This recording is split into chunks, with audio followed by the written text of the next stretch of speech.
Hello viewers, আসসালামু আলাইকুম। আমাদের নতুন একটি হেলথ বিষয়ক ব্লগ আপনাদের স্বাগতম। আমাদের চ্যানেল নাম ডাক্তার দেলোয়ার হেলথ টিপস। আজকে আমি কথা বলবো গার্ড হেলথ। গার্ড হেলথ আমরা কিভাবে ঠিক রাখতে পারবো, কি করলে আমাদের গার্ড হেলথ ঠিক থাকবে। গার্ড হেলথের সাথে আমাদের পুরো হেলথ সিস্টেমটাই জড়িত। অর্থাৎ গার্ড হেলথের গুরুত্বটা আমাদের কাছে অপরিসীম। এবার প্রথমে বুঝি আমরা গার্ড হেলথ কি। আপনার ইসোফেগাস থেকে শুরু করে এনাস পর্যন্ত এই মিডলে যতগুলা অর্গান আছে, stomach, small intestine, large intestine, এইখানেই আমাদের ম্যাক্সিমাম বডির মেটাবলিজম হয় স্মল ইন্টেস্টাইন এবং লার্জ ইন্টেস্টাইন।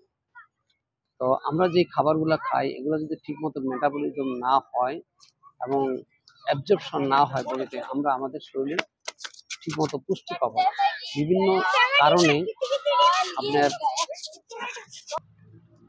বিভিন্ন কারণে গার্ড হেলথের সমস্যাটা হতে পারে। গার্ড হেলথ প্রথমে যে সমস্যাটা হতে পারে এটা হলো কনস্টিপেশন হতে পারে, একটা সমস্যা। তারপর লিকি গার্ড, আপনার ইন্টেস্টাইন, স্মল ইন্টেস্টাইন এবং লার্জ ইন্টেস্টাইনে লিক হয়ে যাওয়া। লিক হওয়ার পরে আপনার কিছু জীবাণু আপনার ব্লাড স্ট্রিমে চলে আসে, এতে করে ইচিং হয়।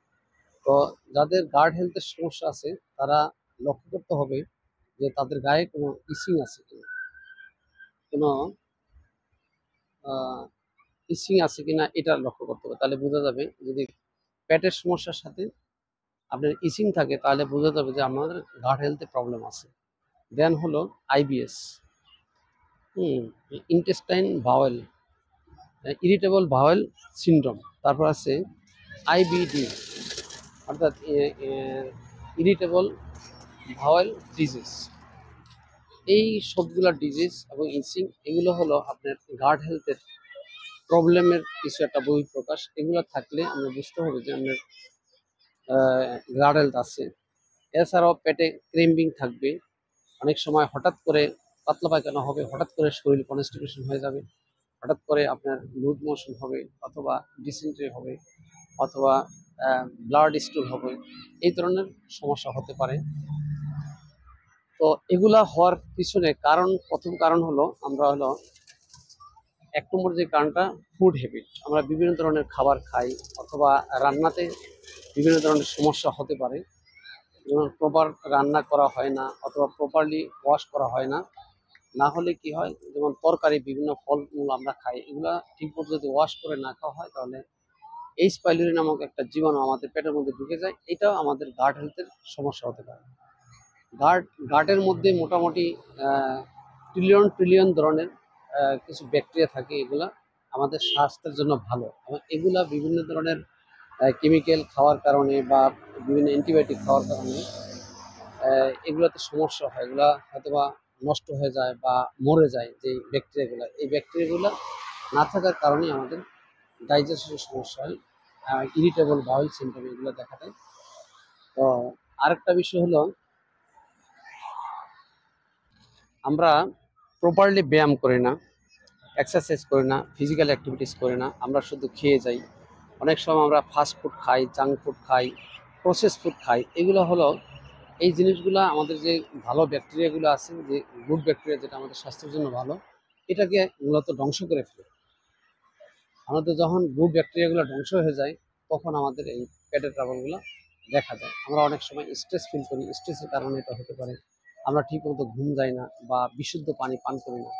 আমাদের ঠিকমতো ঘুমাইতে হবে, এক্সারসাইজ করতে হবে, বিশুদ্ধ পানি পান করতে হবে, এবং আমাদের খাবারগুলোকে বিশুদ্ধভাবে গ্রহণ করতে হবে। পরিষ্কার করে আমরা খাবারগুলো গ্রহণ করতে হবে।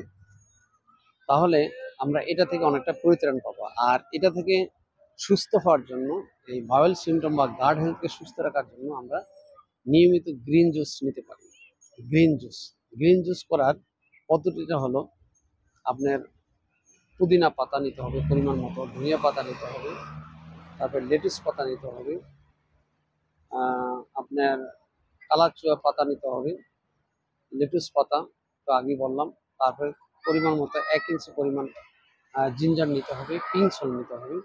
এগুলো নিয়ে একত্রে করে ব্লেন্ড করে আপনার এই জুসটা তৈরি করতে হবে। এটা যদি কাঁচা কেউ না খেতে পারে, এটাকে সামান্য পরিমাণ স্টিম দিয়ে এটার সাথে আপনার গার্লিক গার্লিক অ্যাড করতে হবে, 2-3 কোয়া গার্লিক অ্যাড করতে হবে, এক কোর পরিমাণ কাঁচা হলুদ অ্যাড করতে হবে। অ্যাড করে এটাকে স্টিম করে সামান্য 2-3 মিনিট স্টিম করে নিয়ে তারপরে জুসটা বানাইলে, এটা যদি কেউ কাঁচা সহ্য করতে না পারে তাহলে এটা করতে পারে। আর যদি কাঁচা খেয়ে অভ্যস্ত হয় তাহলে কাঁচা জুসটা বানাইতে পারে। এটার সাথে সামান্য পরিমাণ ঠান্ডা পানি মিশিয়ে তারপরে 1 গ্লাস জুস প্রতিদিন খালি পেটে এটা গ্রহণ করতে হবে। আর যেগুলোর কথা বলছি যে আপনাকে নিয়মিত ব্যায়াম করতে হবে, ভালো খাবার খেতে হবে, ফাস্ট ফুড অ্যাভয়েড করতে হবে, সুগারি ফুড অ্যাভয়েড করতে হবে, জাঙ্ক ফুড এগুলা প্রসেস ফুড সম্পূর্ণভাবে অ্যাভয়েড করতে হবে। আর নিয়মিত এক্সারসাইজ করতে হবে, বিশুদ্ধ পানি গ্রহণ করতে হবে, তাহলে আপনি এটা থেকে পরিত্রাণ পাবেন। আরেকটা বিষয় মাথায় রাখতে হবে, আপনাকে প্রতিদিন রাতের বেলা কমপক্ষে 200 ml আপনাকে আহ, টক দই যেটাকে বলা হয়, এই টক দইটা আপনাকে, ইয়োগার্টস যেটা, এটা আপনাকে গ্রহণ করতে হবে। এটা নিয়মিত করবেন, করলে ইনশাল্লাহ এগুলার পরিত্রাণ থেকে এই ইয়োগার্টটা নিলে আপনার যে ব্যাকটেরিয়াগুলো আছে আপনার স্মল ইন্টেস্টাইন, লার্জ ইন্টেস্টাইনে, তাহলে আপনার ওগুলাকে ঠিক করার জন্য, ওগুলাকে স্বাস্থ্যবান রাখার জন্য এই টক দইটা আপনার অনেকটাই উপকারী আসবে। সর্বোপরি আমি কিছু গুড ফ্যাট, যেটা হলো আপনার extra virgin coconut oil, olive oil, butter, সম্পূর্ণ অর্গানিক, এগুলো অর্গানিক নিতে হবে। বাটার নিতে হবে এবং অর্গানিক ঘি নিতে হবে, অ্যাভোকাডো নিতে হবে। অ্যাভোকাডোর জুস আপনারা তৈরি করে খেতে পারেন মাঝে মাঝে। তাহলে এই গুড ফ্যাটগুলো আপনাকে খেতে হবে। গুড ফ্যাটগুলো আপনার এই ব্যাকটেরিয়াগুলোকে অ্যাক্টিভ রাখতে এবং বাঁচিয়ে রাখতে সহযোগিতা করে। ওরা প্রতিদিন 1 চামচ করে বা 2 চামচ করে এক্সট্রা ভার্জিন কোকোনাট অয়েল নিতে পারেন, মাঝে মাঝে বাটার খেতে পারেন, মাঝে মাঝে ঘি, গরম ভাতের সাথে ঘি খেতে পারেন। এটা করতে হবে। সর্বোপরি আপনাকে ভেজিটেবল জাতীয় খাবার খেতে হবে বেশি। আপনার কার্বোহাইড্রেটটা কিছুটা অ্যাভয়েড করতে হবে। রাতে ভাত না খেয়ে আপনাকে 200 ml বা 250 ml আপনি টক দিয়ে খেতে পারেন। নিয়মিত খেলে ইনশাল্লাহ এটা থেকে আপনার মুক্তি পেতে পারেন। সর্বোপরি আমি আপনাদেরকে একটা 2টা হোমিওপ্যাথি মেডিসিনের কথা বলবো। একটা হলো হাইড্রাস্টিস মাদার টিনচার, প্রতিদিন রাতে শোয়ার আগে 10 ফোঁটা করে খেতে হবে। আর 1 ঘন্টা আগে, এটা 1 ঘন্টা আগে পরে আরেকটা হলো আপনার নাক্স ভূমিকা মাথা টিনচার। এই 2টা মেডিসিন 1 ঘন্টা আগে পরে করে নিয়মিত খেতে হবে এবং 15 থেকে 20 দিন খাবেন। আর যদি আরও বেশি কন্টিনিউ করা লাগে সুস্থ হইতে, তাহলে 1 মাস 2 মাসও করতে পারেন। তারপর এটার পটেন্সি খেতে হবে পর্যায়ক্রমে, 30 পাওয়ার, 200 পাওয়ার, এভাবে পর্যায়ক্রমে খেতে হবে। ইনশাল্লাহ যদি মেডিসিনগুলো কন্টিনিউ করেন আর যেটা আমি বলেছি এগুলো যদি আহ, ঠিকমতো মেনে চলেন, তাহলে আপনাদের গার্ড হেলথ ইনশাল্লাহ সুস্থ হয়ে যাবেন। গার্ড হেলথের যে কোনো ধরনের সমস্যা, কনস্টিপেশন, আপনার লিকি গার্ড, তারপর আইবিএস, আইডিএস, এগুলা থেকে আপনার ইচিং থেকে, গার্ড হেলথ থেকে ইচিং হয়, ইচিং থেকে আপনারা মুক্তি পেতে পারেন।